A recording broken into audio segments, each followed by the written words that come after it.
There's a huge difference between a player who casually talks trash and a once-in-a-generation superstar who fully accepts being the league's ultimate alpha competitor. For years, the WNBA establishment has seemingly searched for every possible way to slow Caitlin Clark down, punish her intensity, and pressure her into becoming more reserved. They believe technical fouls, controversial flagrant upgrades, and non-stop media criticism would eventually force her to tone herself down, stay quiet, and fall in line behind veteran players. Instead, after completely dominating the Golden State Valkyries, Caitlin Clark stepped into the post-game press conference with total confidence and sent a powerful warning to the rest of the league. She refuses to apologize, refuses to retreat, and if there's a price to pay for her attitude, she's more than willing to accept it. Welcome back to WNBA Pro, because today we are breaking down one of the boldest and most fearless media appearances of Caitlin Clark's entire professional career. We're diving deep into the intense on-court psychological battle, the explosive tension surrounding the Valkyries matchup, and the press conference moments that prove Clark is no longer intimidated by the WNBA old guard. If you thought the drama involving Tiffany Hayes and the Valkyries would cause Clark to pull back or lose confidence, it's time to completely rethink that narrative. We're going to analyze exactly how Clark answered the trash talk controversy, how she shut down misleading defensive criticism from the media, and why head coach Stephanie White's latest comments revealed a coaching staff that still appears to be searching for answers. Let's set the stage and fully unpack the masterclass in confidence, control, and defiance that Caitlin Clark just delivered to the basketball world. Oh, no way. Oh, it just makes sense for the refs tonight, so I'm not surprised. Wow, I could have got ejected. I should have been a little safer in the second half. Okay, well, guess I have some fines coming my way. And a flagrant. Wow. Well, the refs were interesting, but I'm not going to say anything else because obviously I got probably $1,000 worth of fines coming my way, but I was just trying to get the rebound and I didn't know I got a technical foul, but thanks for letting me know. I appreciate it. The press conference immediately took a dramatic turn when a reporter questioned Clark about the extremely physical and heated exchange with Janelle Selon that ended with her receiving a technical foul. Clark's reaction was a definition of calm confidence mixed with superstar-level swagger. She honestly seemed unaware that the officials had even handed her a technical, responding with visible surprise and saying, "Wait, I got a technical?" Seriously. Before the room could even settle, she doubled down with a sarcastic grin and threw subtle shade at the officiating crew by joking that the calls throughout the game made the decision completely predictable anyway. There was no polished PR response, no carefully scripted apology, and absolutely no attempt to soften her comments for the media. Instead, Clark casually admitted she was probably going to get fined thousands of dollars and treated the entire situation like it was barely worth discussing. That's when it became crystal clear the league's punishment system no longer carries any real psychological weight over her.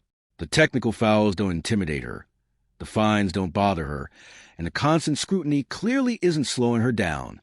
She's operating at a completely different level of influence, pressure, and star power compared to the rest of the league.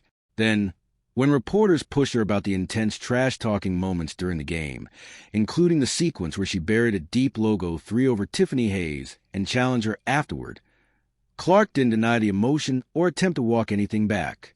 Instead, she fully embraced competitive fire and validated every bit of the energy that made the matchup feel so explosive in the first place.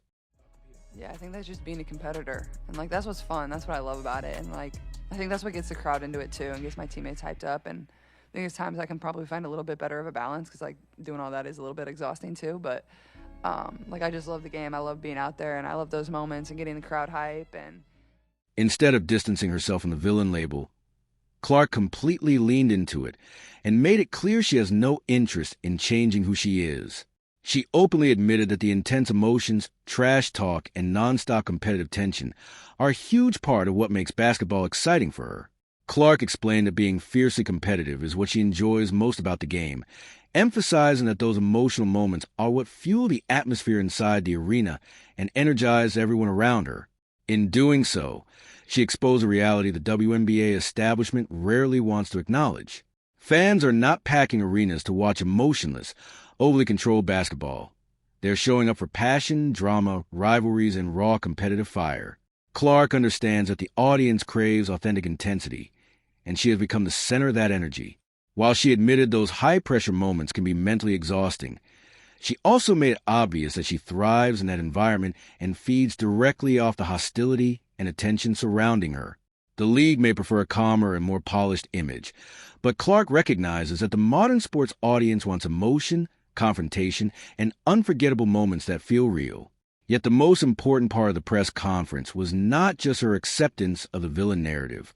Clark also used the spotlight to completely challenge and dismantle the media-driven narratives surrounding her defensive ability, pushing back hard against the analytics and criticism that have followed her throughout the season. Yeah, I mean, I think Steph's really challenged me on the defensive end, and, I think there's probably definitely a narrative of me not being a great defender, but I can guard. Like, I'm long, I know angles, and, I can get my hands out. For more than a year, analysts, critics, and even veteran players have continued pushing the narrative that Clark is a weak point defensively and someone opposing teams should constantly attack. During this matchup, the Valkyries clearly attempted to test that theory by repeatedly isolating against her at the top of the floor and forcing one-on-one situations. But Clark used the post-game press conference to completely shut that storyline down. Position, getting down low, trying to roll out hard, and then guards taking great expected shots, and I was just right there to rebound.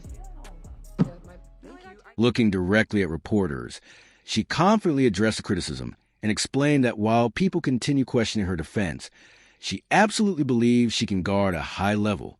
She pointed to her size, length, defensive instincts, and understanding of angles as major reasons she can stay in front of players and disrupt possessions.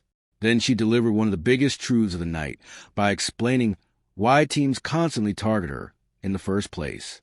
It is not simply because they think she cannot defend. It is because she carries such a massive offensive workload that opponents are desperate to wear her down physically. Clark reminded everyone that she is responsible for bringing the ball up the court against aggressive full-court pressure almost every single possession, making her one of the most heavily burdened players in the league.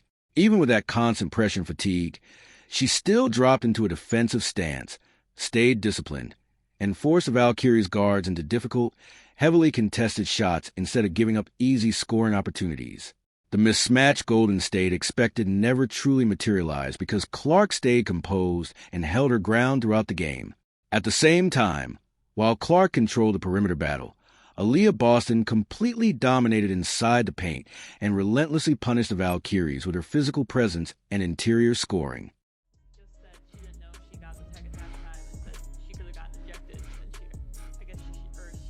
Yeah, I didn't know that either. Were you worried at all that she would have been ejected? I didn't know that she got a technical either. So, I guess they announced it, but nobody told us. So, I thought the officials would have told us, but. Group to close the third quarter. Boston dominated the glass with an incredible 16 rebounds, once again proving how valuable she has become to Indiana's entire system. During the post-game media session, Boston stayed humble and credited her success to strong positioning, effort, and her guards consistently creating quality shot opportunities that allowed her to crash the boards effectively. But beyond the modest answers, the chemistry developing between Boston and Clark is starting to look genuinely dangerous for the rest of the league. Their connection is evolving into a championship-level partnership that defenses are struggling to solve. When Clark is pulling defenders out near the logo and forcing double teams 30 feet from the basket, it creates massive openings for Boston to dominate inside against smaller or less physical defenders. The Fever offense suddenly becomes almost impossible to contain because opponents are forced to pick between stopping Clark's deep shooting and playmaking or trying to slow down Boston's relentless presence in the paint. Yet even with the players performing at such a high level, the press conference also revealed a major concern that continues hanging over this team. While Clark and Boston are elevating the roster with elite execution and chemistry, the coaching staff still appears completely behind the curve, reacting slowly to situations and failing to maximize the full potential of what this roster is becoming. Later in the press conference, one reporter asked head coach Stephanie White about the surprising moment when Clark admitted she did not even realize she had been given a technical foul during the game. White's response immediately raised serious concerns about the communication happening on Indiana's sideline. She openly admitted that she also had no idea Clark had received the technical, explaining that nobody on the coaching staff informed her and that she assumed the officials would communicate it directly. That statement alone exposed a massive breakdown behind the scenes. The head coach of the Indiana Fever, surrounded by assistant coaches and staff members whose responsibility is to monitor every detail of the game, was completely unaware that her franchise superstar was dangerously close to an automatic ejection in an already emotional and highly physical matchup. Clark had both a flagrant foul and a technical attached to her name, yet the coaching staff appeared totally disconnected from the situation unfolding around them. That is far beyond a simple mistake or minor oversight. It reflects a serious communication issue that could have completely changed the outcome of the game if things had escalated further in the fourth quarter. If Clark had been thrown out because the staff failed to recognize the situation and protect their star player, the criticism toward the coaching staff would have been overwhelming. Right now, it feels like Indiana's players are carrying the team through talent, chemistry, and competitiveness while the sideline struggles to keep pace with the intensity of the moment. Meanwhile, the rest of the WNBA continues running out of answers for Caitlin Clark. Opponents tried using physical play and emotional pressure to shake her confidence, but she responded by drilling deep shots, embracing the hostility, and laughing off the league's punishments. Teams attempted to target her defensively, yet she stayed composed and shut down the mismatch narrative. At this point, Clark looks completely comfortable embracing the pressure, the criticism, and the chaos surrounding her rise. This is WNBA Pro, and if you want fearless basketball coverage, intense breakdowns, and honest analysis that challenges the mainstream narratives, make sure you subscribe right now. Drop your boldest opinion in the comments below. Is Caitlin Clark already the most intimidating competitor in the WNBA? And how concerning is it that Stephanie White did not even know her superstar had received a technical foul? I want to hear every real basketball take in that comment section. Turn on notifications because the drama keeps growing, the Fever keep winning, and we are covering every major moment along the way.